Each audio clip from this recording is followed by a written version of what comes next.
Peter Parker had just dropped off some photos at the Daily Bugle when a special bulletin ran across the television in the newsroom. "This just in," the news reporter blared. "The evil group known as the Sinister Six have taken over Lower Manhattan. Spider-Man, if you are out there, we need your help." But Peter was already out the door. "This looks like a job for your friendly neighborhood Spider-Man," he said to himself, as he changed into his famous red and blue Spidey costume. Spider-Man swung high above the streets of New York City at a great speed. "I have to stop the Sinister Six," he said to himself. "I've fought each member before, but never all of them at the same time. I'll have to be extra careful if I want to take each one of them down." And that's when it hit Spider-Man. To defeat the Sinister Six, he'd have to fight each member one at a time. Spider-Man was downtown in minutes and soon met his first challenge. Just down the street were two large cats circling a man who wore a lion's pelt. "Kraven the Hunter," Spider-Man said to himself. "Last time we met, he didn't have his cats with him. This isn't going to be easy," he thought. Spider-Man swung down and tried to surprise Kraven from behind, but his leopards heard the wall crawler and leaped right at Spidey.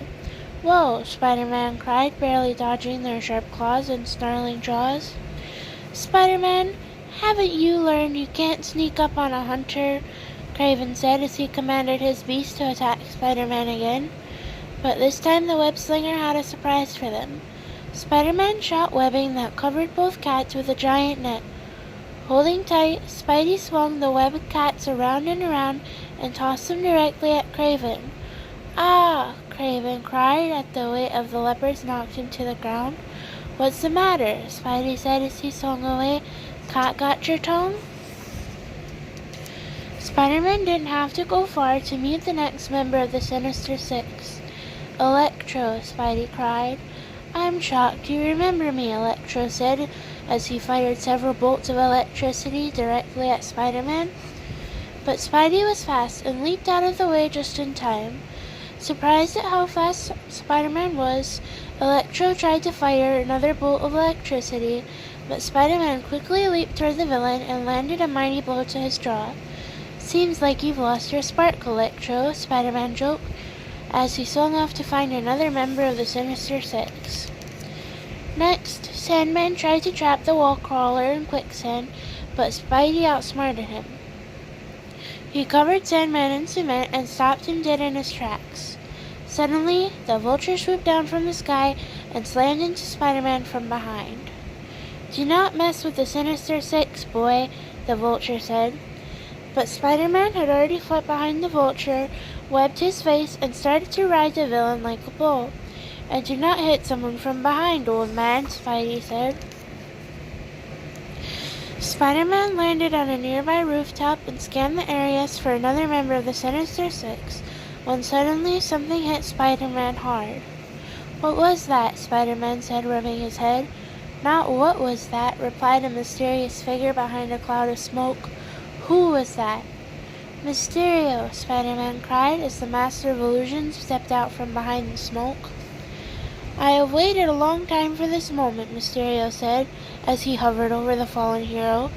"You always thought you were better than me, but now the world will see that Mysterio is better than Ah!" Before Mysterio could finish, Spider-Man clobbered Mysterio and sent him flying in the air.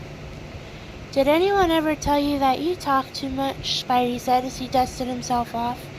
"Maybe your next magic trick will be to make your voice disappear." Spider-Man had fought and beaten every member of the Sinister Six except one, and he knew just where the last one was hiding. Spidey saw a mechanical arm slither into an abandoned warehouse across the street. Just as Spider-Man entered the building, his spider sense went off. He quickly turned to see a mechanical arm striking down his direction, barely missing him. "Doc Ock," Spidey said as he rolled out of the way and leaped up onto the ceiling. "You know an octopus has more legs than a spider," Doc Ock said as his robotic arms thrashed all around him, ready to strike, "and I am about to use mine to destroy you once and for all." Actually, spiders have 8 legs too, Doc, Spider-Man said as he fired several webs at Doc Ock's feet. Now it's time for you to get back in the water, Spidey said as he yanked on his webs and knocked the mad scientist off his feet. No, Dr. Octopus cried as he fell into a large water tank that was nearby. Oh yes, Spidey said, watching the doctor's arms short out and stop working. So, Spider-Man said to the captured Sinister Six, what have we learned here today? Sandman? Vulture? Craven? Anybody? Spider-Man placed his hands on his hips and shook his head. Being a villain gets you nowhere. Now say it with me. Crime doesn't pay. But the villains just moaned in defeat. Sorry to run, but I have a date with Meatloaf, Spider-Man said as police cars started to show up at the scene. He leaped into the air and swung off toward Aunt May's house. But before he left, he looked back and laughed. You guys should stick around for a while. The end.